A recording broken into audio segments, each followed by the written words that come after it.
Hi everybody, I'm making another video on YouTube.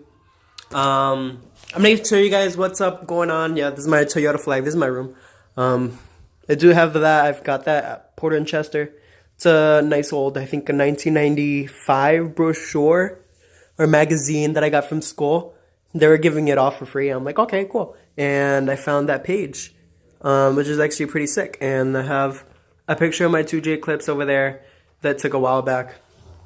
And then my Toyota, I'm getting the Mitsubishi flag over here, getting all that set up. But I'm going to show you guys all what I got for the Eclipse. This is going to be a little bit of a long video, but I got plans for the Eclipse. So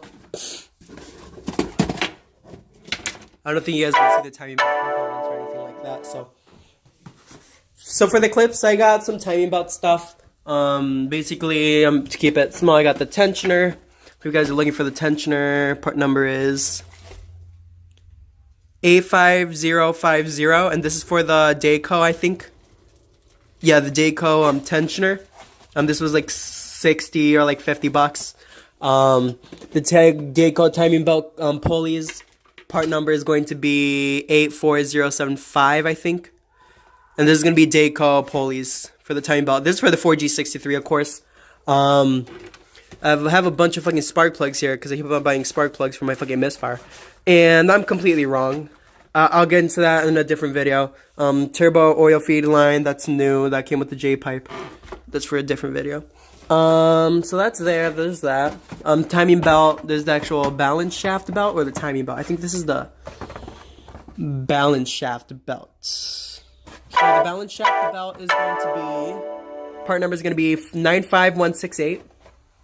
And then the actual timing belt itself, yeah, this is the timing belt itself, is going to be part number, where you at?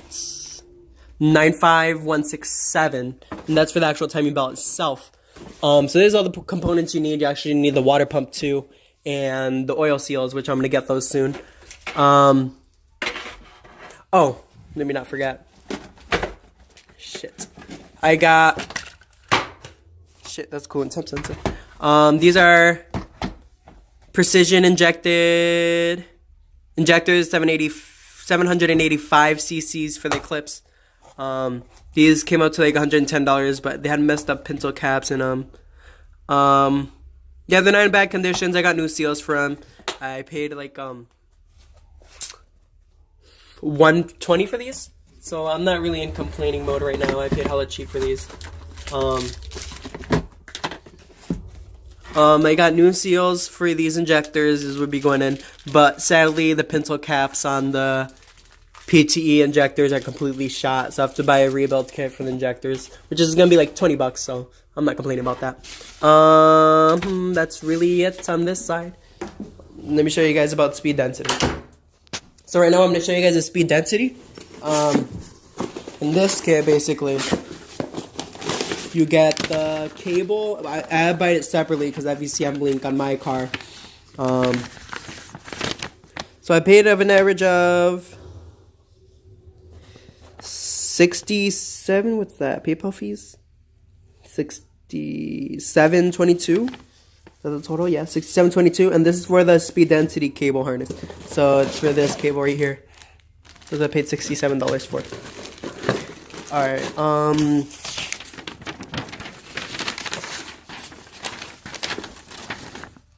And this is $106. $106. So basically $107 for the Extreme PSI Ohm Power 4-bar speed density kits for the 2G. And that's what I'm about to show you guys now. Okay, so when you get the speed density kit off of eBay from the Extreme PSI seller site, you're going to get the intake air temperature sensor. I think this is the GM style. So instead of using the big-ass mass airflow sensor, you get the intake air temperature sensor. Am I right? Or the mass airflow sensor. Yeah, this basically replaces that. And you screw that onto your throttle body, and you actually get a bong with it. I think that's in here. Alright, it is in here. So you get this aluminum bong. You weld it on, this threads onto that, and this goes onto your intake elbow, basically. You drill a hole, and you put that there. You get it welded for like I don't know. People usually charge me like 75 or like 30 bucks, depending where you go. So you get that welded on there. Get that, and you want to grab your ECM link cable, and you connect that to the stock mass airflow sensor, and you connect that onto your new mass airflow sensor, basically. This is the Omni 4-bar. I think people were saying it has to be like a 3-bar in order for your build, but I went one higher, so I got the 4. You get that goes into your intake, your manifold absolute pressure, my bad. The manifold absolute pressure, that goes on top. And then this just connects to your stock harness, so. And then this pigtail right here, I think this goes to the mass airflow sensor, and you cut into the wiring of that, but I'm not doing that. That's what I got the harness for. So yeah, in total I paid like $170, $80 for this whole kit, which isn't a bad price at all. I mean, I knew I was going to jump into this eventually.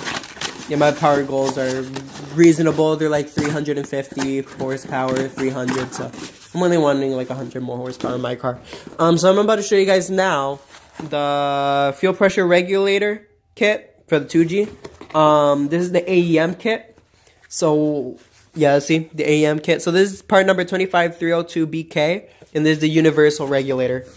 So the universal regulator, this one, I think the kit I saw on eBay was like 180. So, but this is like a genuine AEM regulator. There's no cheap crap eBay shit like it was on the car. See? So these are AEM fittings, and you basically screw that on. Here another hose runs through, and then you got the vacuum line that's stuck on the 2Gs. You just run that in there. But you see AEM. I'm not trying to keep out on anything now. So there's that. I think this regulator is like 100 new. Then it comes with the bracket, the sticker, blah, blah, blah, blah, blah. So that's that.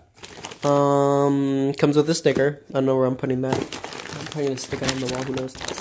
And this is what the kit comes with for specific for your car. This is for the 2G. So they just throw this in here with shipping. DSM, AFPR. Installation kit, and this is DSMC. Requires fuel rail, adapter, regulator, and a gauge. So this brings the fuel lines, and this is actually like really good deal fuel lines. This is not like rubber or anything. This is like actually like braid, and like this ain't cheap. This is actually good shit. I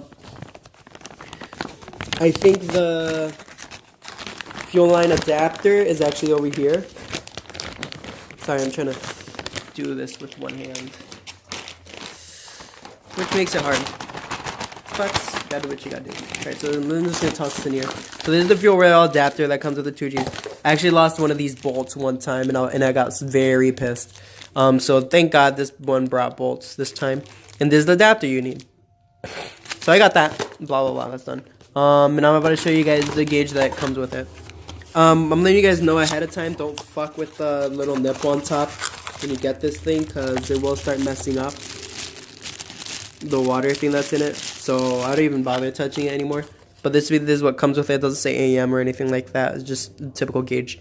This screws on. I'm gonna have to get Teflon tape when I start installing this so it doesn't leak. So that's the gauge. So in generally, this whole kit right here came up to like $188, I think. So I didn't pay bad at all for anything with this. There's actually like well-known brands. So Extreme PSI.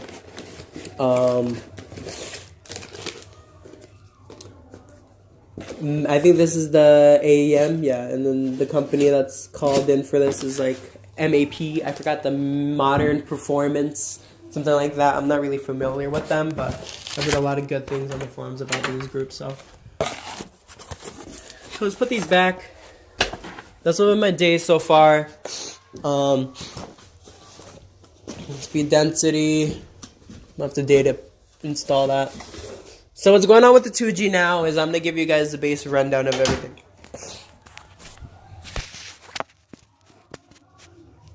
This is how you start on your YouTube shit. But so what's going on with the 2G right now is...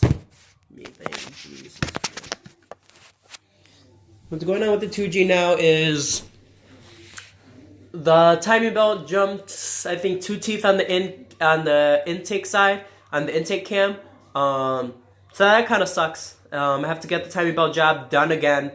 Hopefully I didn't bend any valves. I mean, she still runs and drives, but I just haven't been driving it because of that reason since I figured that out. I figured that out like last week, I think. So the timing belt job's probably gonna get done next week. I'm still waiting on a check from my job so I can get the timing belt job done, and hopefully she'll still be running.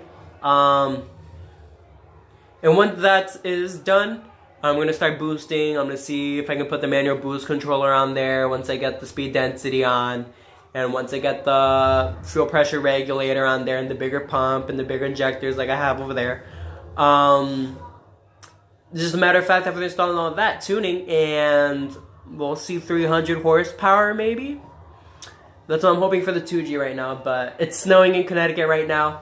There's not really much to do since I haven't received my check yet. And that's really it, really. I mean, I'm expecting to do all this before summer hits, so I can at least take the car out on a drive.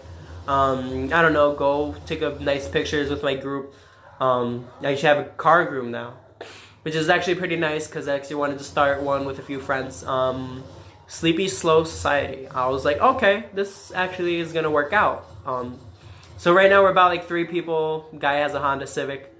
Other guy has a base model Subaru. I'm not even really modified car. I have my Eclipse. Turbocharged, of course. Only turbo car. So, and all these other cars are like automatic. So I don't really care. Like I said. So that's really it. I'm gonna call it out for today. I'll keep you guys updated throughout the week. I'm trying to do this at least like once a week, or maybe like once or twice a month. So I'll keep you guys updated. That's really it. Peace out.